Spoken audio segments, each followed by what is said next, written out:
Here we go.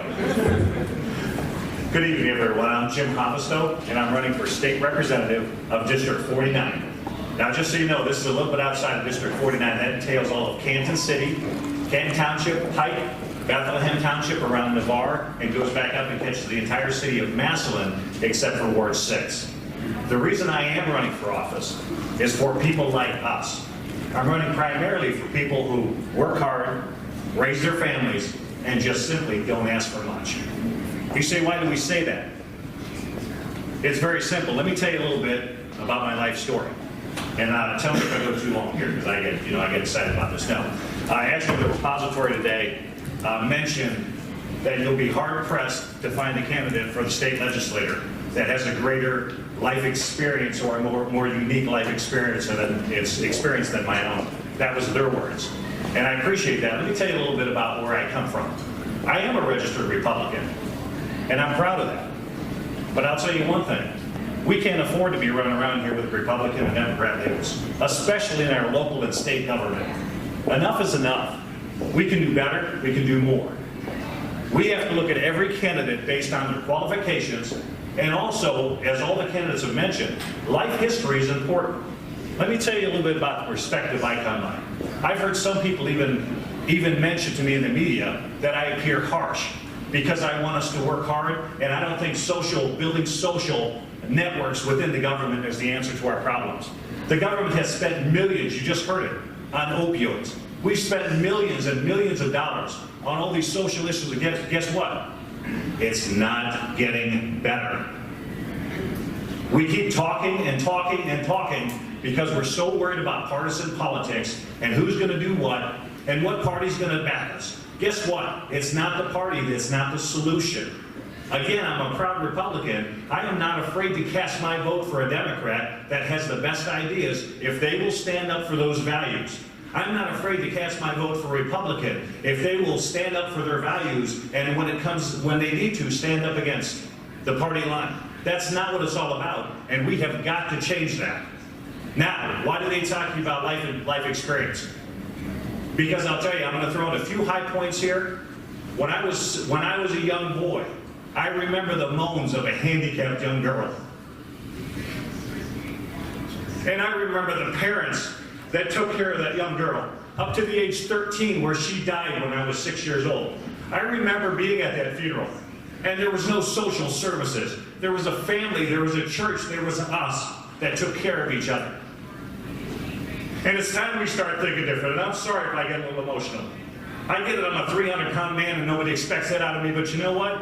I've got a life experience and I've got a way of looking at public service that's completely different than others. And I'm proud of that. And after that, in 1963, I was born. In 1966, my parents came home with a child. That was my younger brother, 3 years younger than me. And I grew up with him. And that's not so significant. You all have brothers. We had 9 children in our family. But you know what? After having the severely handicapped daughter, my parents went on, had 9 children. She was the 4th oldest.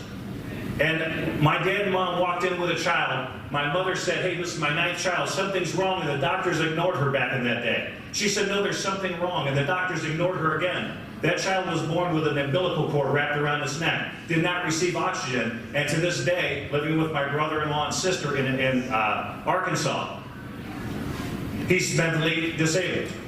He has the mentality, or IQ, I guess they say, of a 3 to 4-year-old all his life, and he's 3 years younger than I am. So that's what I grew up with. When I was 12 years old on a Saturday morning, in a room full of 4 of us boys, my mother walks in and said, boys, I got to tell you something. We have a suicide in the family. And what a shock. My parents were straight-on people, blue-collar workers. My father was a truck driver. My mother was a homemaker. And she said, your brother committed suicide last night. And in those days, he was 20 years old. He was bullied constantly as a boy. Not only, I hate to say, not only outside, not only in the schools, which was pretty severe, as I talked to my older siblings, but also even in his own home. That is unacceptable. Unacceptable. So he took his life. His girlfriend broke up with him. He flew out of the parking lot, wrecked his car, and he proceeded to walk home just around the corner to his apartment. And he committed suicide with a .22 rifle to the chin. Everybody in this room has a life story. Everybody in this room thinks differently. We have different perspectives. You know, that's enough. You know, enough is enough in life. You know, life is hard. I tell people, don't be afraid to tell your kids, life is hard, and then we die. You know what it's tough. But you know what we have to do? We have to step back, and we have to look at ourselves day by day. What can we do to make life better for somebody that's next to us, someone in our family, someone that's a friend? And you know, that's not the end of the life story. I mean, we might as well share it while we're on a roll. After that, I decided I was going to get married. I came to the Massillon area after I worked for a little place called Walmart Stores Incorporated after I graduated high school. At that time, they had 375 stores, and we know what they are today. But I left that job to come and manage a store. An employer of mine called me, and I moved to the Massillon area. But a few years later, as life went on, 22 years old, I get married. You're all excited about life.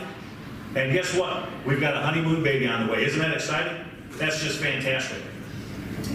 And 7 months, almost to the day from our wedding day, my wife called me and she said, there's an emergency, I have a problem, there's something wrong with me. My firstborn son, JD, was born 2 months early, but he was born with cerebral palsy. Has spent his entire life, he's now 32 years old, he spent his entire life in a wheelchair.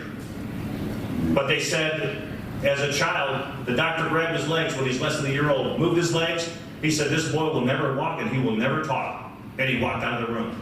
That was how life dealt with us. But it's just part of life's story. It doesn't make it unique because every one of us has these instances in their life that we have to consider. And why am I telling you this? Because it makes a difference in the way we govern.